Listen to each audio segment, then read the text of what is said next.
नमस्कार डिग्री प्रथम वर्ष विषय हमारा हिंदी भाषा शिक्षण और प्रवीणता, जिसके अंतर्गत हम लोग जो गद्य की विधा है कहानी, उसके बारे में चर्चा कर रहे थे। कहानी के महत्व उद्देश्य को हम लोग जान चुके हैं। आज हम लोग कहानी के तत्वों, कुछ तत्वों के बारे में चर्चा करेंगे। तो पहला है कथानक। कहानी का तत्वों के अंतर्गत सबसे पहले हम कथानक की बात करते हैं। तो कथानक है वो कहानी का केंद्र बिंदु होता है। कहानी का केंद्र बिंदु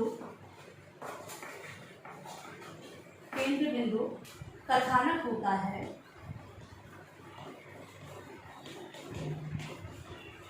कथानक होता है। कहानी वह संक्षिप्त रूप है। कहानी वह संक्षिप्त रूप जिसमें प्रारंभ तथा अंत तक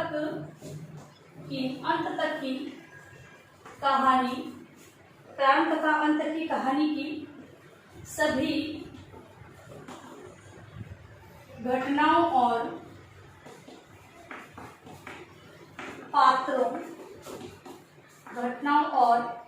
पात्रों का उल्लेख किया जाता है। घटना और पात्रों का उल्लेख किया जाता है। उल्लेख किया गया है। कहानी का कथानक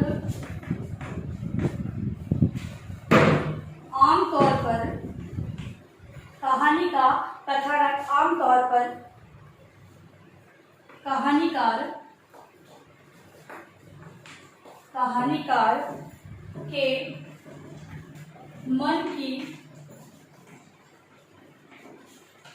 की घटना, जानकारी, अनुभव या कल्पना के कारण आता है। ठीक है। कथानक के अंदर जो प्रारंभ से अंत की सारी घटनाओं और पात्रों का उल्लेख किया गया होता है, और कहानी के कथानक में आमतौर पर कहानीकार के मन की घटना, जानकारी, अनुभव और कल्पना के कारण से आता है। फिर आता है कभी कहानीकार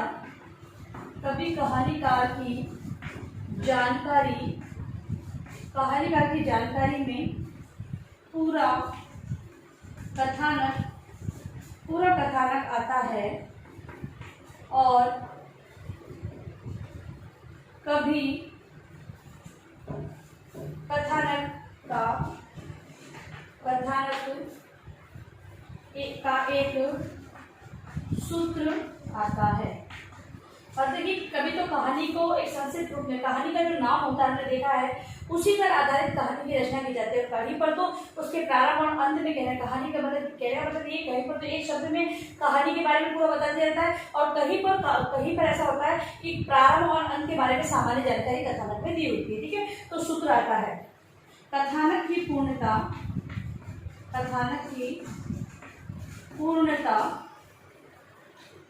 की शर्त यही है। कथानक की पूर्णता की शर्त यही होती है कि कहानी का नाटकीय ढंग से अपने उद्देश्य को पूरा करने के बाद समाप्त हो। अब कि जो कहानी के अंदर जो उल्लेख किया जाता है, वो एक तरह से देखें तो कहानी को बताया होता है, उसको भी हाव भाव सारा प्रस्तुतिकरण शब्दों के माध्यम से, कहीं पर चित्रों के माध्यम से, कहीं शब्दों के माध्यम से दिया होता है।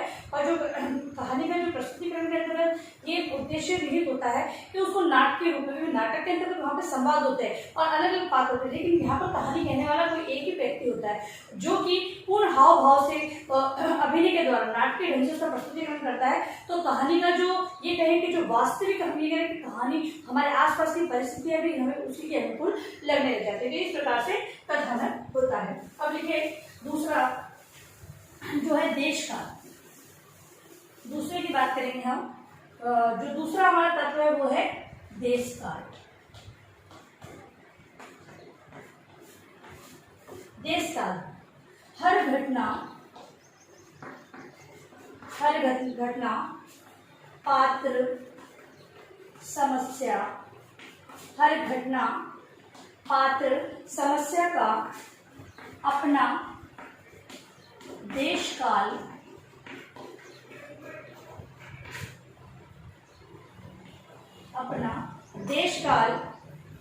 होता है। देश काल होता है। कथानक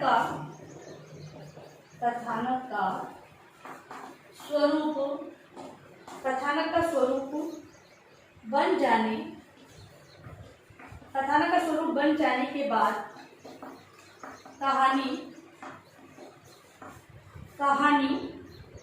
कहानीकार कथानक के देश काल और स्थान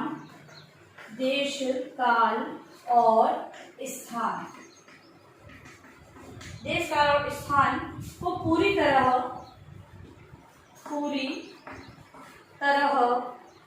समझ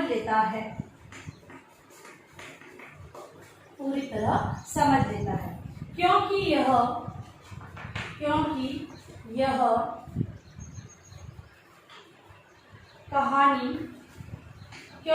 कहानी को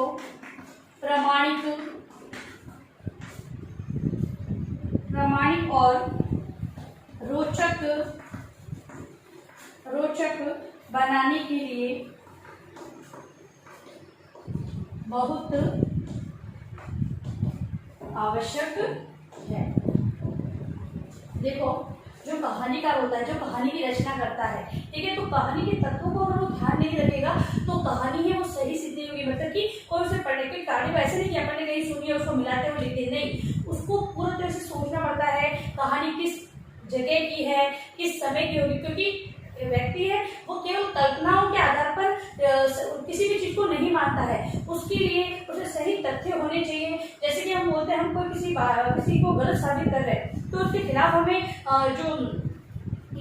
जो संकलन करना होता है कि वो गलत क्यों, साबित करने के लिए हमें सबूत होना बहुत ही आवश्यक है। तो कहानी है वो सही लगे, उस हेतु कथानक सबसे पहले वो डिसाइड करता है कि कथानक होगा क्या। या तो एक शब्द में कह दी जाए, अगर शब्द है वो पूरी कहानी का वर्णन करने के लिए सही है तो उस शब्द के आधार पर कहानी को बढ़ती है, फिर प्रारंभ और अंत के बारे में कथानक लिखना होगा। दूसरी बात है देश काल।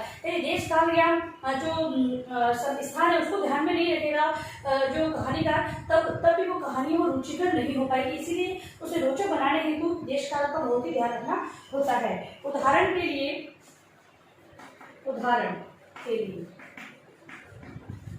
जैसे अस्पताल का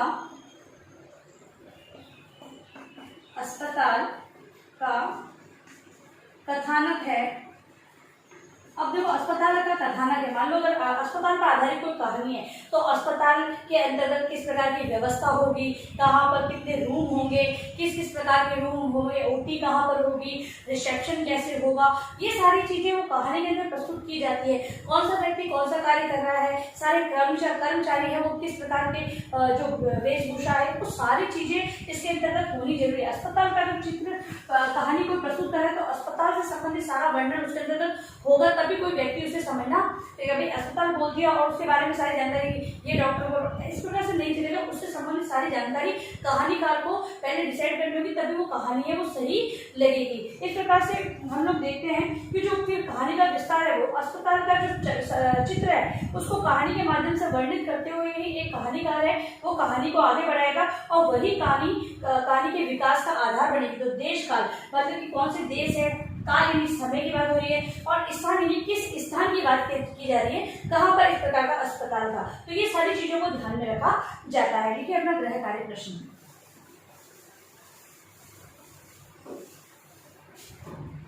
गृह कार्य प्रश्न लिखें। जो हमने आज दो तत्व पढ़े हैं उसी को आप गृह कार्य के रूप में लिखेंगे। कहानी के तत्वों में कथानक एवं देश काल के बारे में समझाइए। ठीक है, इन दो तत्वों का वर्णन आपको अपने होमवर्क में करना है, उत्तर पुस्तिका में लिखकर लाना है। और अंत में इस महामारी के दौर में कम से कम आवश्यक कार्य होने पर आप लोग घर से बाहर जाते 3 बातों का विशेष ध्यान रखें, मास्क लगाएं, सोशल डिस्टेंस बनाएं और हाथों को बार बार सैनिटाइज करते रहे। सोशल सभी का ध्यान रखें। धन्यवाद।